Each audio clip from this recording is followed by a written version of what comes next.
Friends, Doc South here, and many a night. Well, this is my big bedroom window that overlooks the Musconetcong River, and I don't know, at night almost every night, any night I care to look out this window, uh, I look across the river there, and I'll see a blue light in the woods. I noticed this maybe about 6, 7 months ago, and I'm thinking, what the devil? It's a pretty sapphire blue light down around tree line. When I say tree line, down low in the trees. I'd say maybe hovering about 4, 5 feet above the leaves and all that, the ground. And I think, well, gosh, what the heck is that doing out there? That it's an actual brilliant blue, sapphire blue light. And I'll look at it and I'll say, well, darn, I'm going to go outside. I'm going to go out on the deck. And in fact, here, I can show you the deck. The deck's over yonder there. Will you see it? And I hang out over the deck and I look and I say, well, now I don't see it. And I figure, well, it's blocked. That light must be somehow blocked by one of the trees. So there are some fairly big trees there. And changing from this angle to that angle kind of, well, sure, a tree could be blocking the light, but why in heaven's name?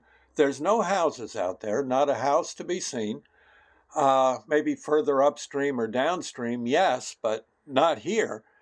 And why the heck would someone have a light out there, for crying out loud? Well, I've been scratching my head on it for a number of months, and I finally showed Sandy, and she looked at it and said, well, let me think on it. And well, she came up with the solution. Yes, she did. I should have probably shown you this at night, but it may not be that good of might not be the best way to do it. But here's what she did. She looked and said, okay, so you see the light over that way, right?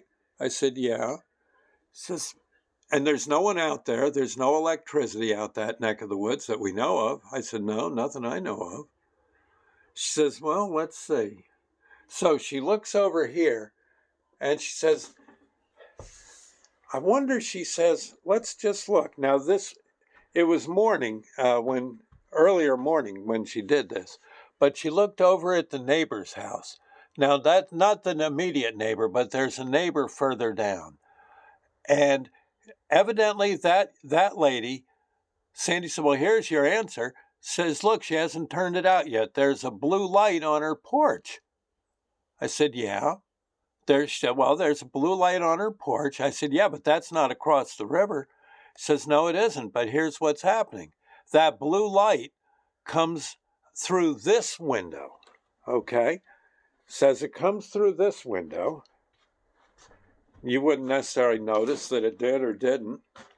It comes through this window, and with the angle, it plays on this window, creates a reflection, and you're seeing it as if it were, it's a mirror image, and it has the depth of a mirror image, and you're seeing it as if it were across the river.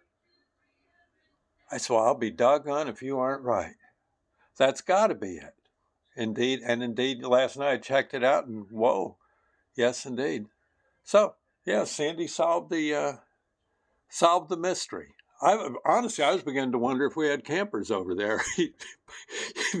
Run over, get a kayak, go across the river, and say hello to the new neighbors. But no, it's just a kind of a double reflection, double, triple reflection. I don't know what the heck you want to call it, but doggone.